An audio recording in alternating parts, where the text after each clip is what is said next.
Chapter 3 pair of linear equation in two variable.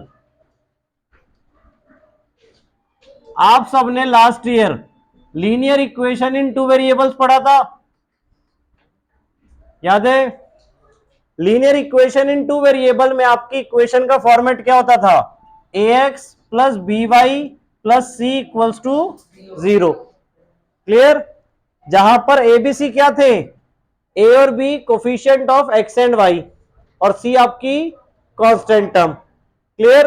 अब यहां पर क्या कह रहे हैं? पेयर। पेयर मतलब दो इक्वेशंस होंगी, मतलब आपकी। ठीक है? लीनियर का मतलब क्या है? जिसकी डिग्री 1 होती है। इक्वेशन जहां पे इक्वल्स टू यूज होता है। अभी जैसे हम पॉलिनोमियल पढ़ रहे थे सेकंड चैप्टर में, पॉलिनोमियल में कहीं पर भी इक्वल्स टू यूज नहीं होता था। सिर्फ हम इक्वल्स टू 0 कब कर देते थे? जब हमें जीरोस निकालने होते थे। अदरवाइज कोई पॉलिनोमियल हमें मिलता था तो वो सिर्फ A X square plus B X plus C की फॉर्म में मिलता था। ठीक है? तो यहां पर हमेशा इक्वेशंस की फॉर्म में रहेगा, मतलब इक्वल्स टू रहेगा ही रहेगा यहां पर। नाउ टू वेरिएबल्स, या तो हमारे एक्स और वाई यूज हो जाएंगे, या ए और बी, या पी एंड क्यू, कोई भी दो वेरिएबल एक टाइम पे यूज होंगे। क्लियर हो गया pair of linear equation in two variable का मीनिंग? नाउ अब इक्वेशन किस फॉर्म में होंगी? अब यहां पे हमारे पास जब एक इक्वेशन थी तो हमने A X plus B Y plus C equal to 0 कर लिया था, और इसका जब हम ग्राफ प्लॉट करते थे तो कैसा आता था? एक्स वाई प्लेन पे हम ग्राफ बनाते थे हमेशा, कार्टेशियन फॉर्म से। सबको क्लियर है? अब जब हम इसका ग्राफ बनाते थे तो एक स्ट्रेट लाइन आ जाती थी आपके पास, दो पॉइंट्स निकालते थे आप, और उन दो पॉइंट्स को जब आप ज्वाइन करते थे तो उससे एक स्ट्रेट लाइन फॉर्म हो जाती थी। क्लियर? तो ये आपका ग्राफ बन जाता था अगर एक इक्वेशन आपके पास थी। अब यहां पे हमारे पास दो इक्वेशन एक साथ रहनी है, पेयर का मतलब। सो पहली इक्वेशन का फॉर्म हो गया a1x plus b1y plus c1 equals to 0, और दूसरी इक्वेशन हो गई आपकी a2x plus b2y plus c2 equals to 0। ये दो इक्वेशंस आपकी इस फॉर्म में रहेंगी। a1 a2 क्या है अब यहां पे? Coefficient of x। b1 b2 क्या है? Coefficient of y।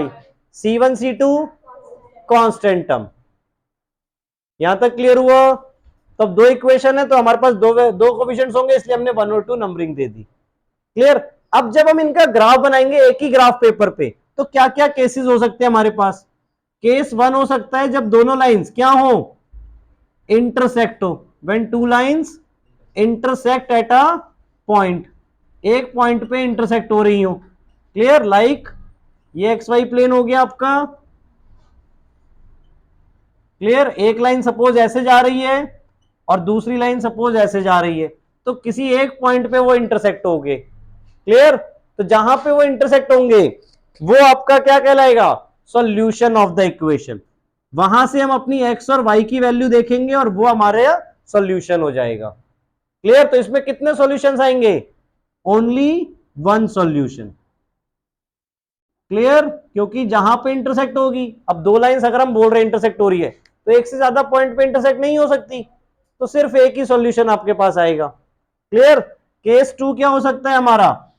अब कैसी लाइंस बन जाए? When two lines are parallel, कि आपस में पैरेलल लाइंस बन जाए, तो उसमें कितने सॉल्यूशंस लग रहे हैं आपको आएंगे? No solutions. क्यों? क्योंकि वो इंटरसेक्ट नहीं होंगी, पैरेलल लाइंस इंटरसेक्ट नहीं होती, तो आपके नो सॉल्यूशंस आ जाएंगे। लाइक पैरेलल लाइंस ऐसे हो गई। लाइंस पर आपको हमेशा क्या करना है? एक तो एरो मार्क करने बेटा दोनों तरफ, और इक्वेशन भी लिखनी है, और जो पॉइंट्स प्लॉट करके आपने उन्हें बनाया है वो पॉइंट्स भी लिखने हैं। क्लियर हुआ?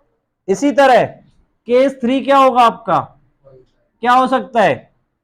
जब आपके दोनों लाइंस एक दूसरे के ऊपर ही आ जाए, यानी वो दोनों इक्वेशन सेम लाइन को रिप्रेजेंट कर रही है।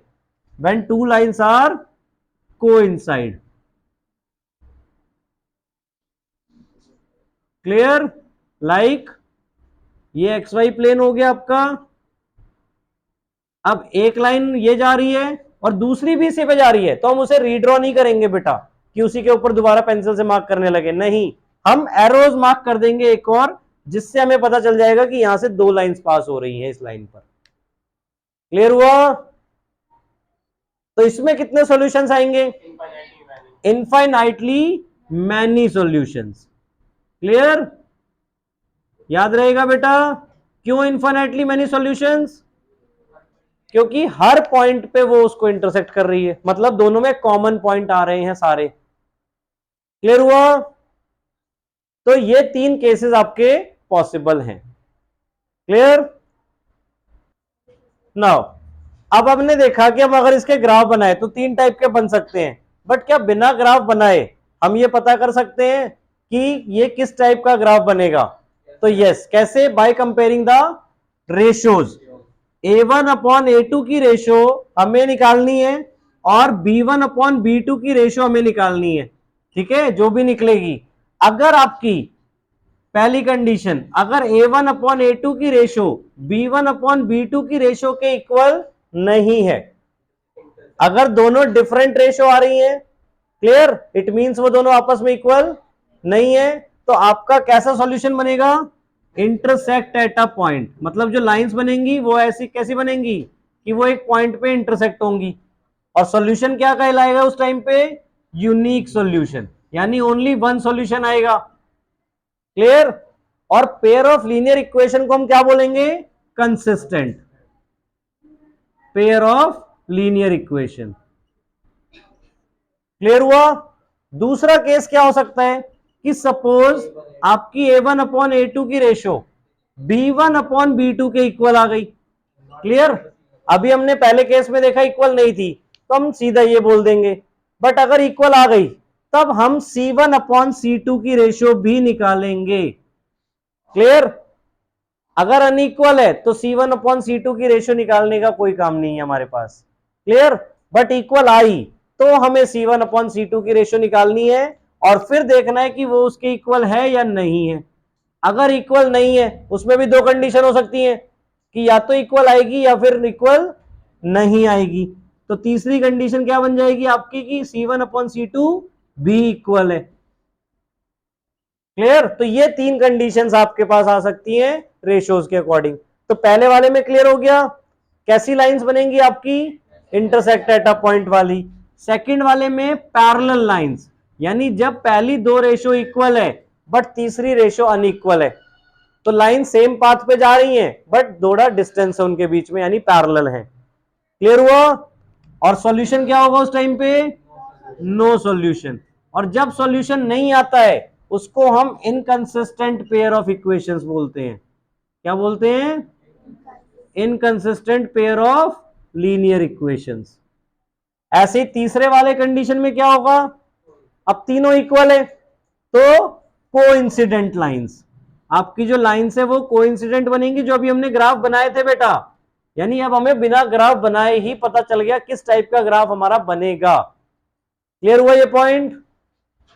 कोइंसिडेंट लाइन में सॉल्यूशंस कितने आते हैं? Infinitely many solutions. क्लियर? और क्या बोलेंगे, कंसिस्टेंट या इनकंसिस्टेंट? कंसिस्टेंट। देखो कंसिस्टेंट वर्ड हम कब यूज करते हैं? जब आपका सॉल्यूशंस आते हैं, चाहे एक सॉल्यूशन आए या बहुत सारे सॉल्यूशन आए, सॉल्यूशन तो आ रहे हैं ना, तो उस कंडीशन में हम कंसिस्टेंट बोलेंगे। ये वर्ड्स बेटा अच्छी तरह याद कर लो, तीनों के लिए चीजें क्या क्या है। लाइंस की बात कर रहे हैं सो वो इंटरसेक्ट हो सकती है, पैरेलल हो सकती है, कोइंसिडेंट हो सकती है। सॉल्यूशंस की बात कर रहे हैं तो वो वन सॉल्यूशन, यूनिक सॉल्यूशन मतलब, या नो सॉल्यूशन या इनफाइनाइटली सॉल्यूशंस हो सकते हैं।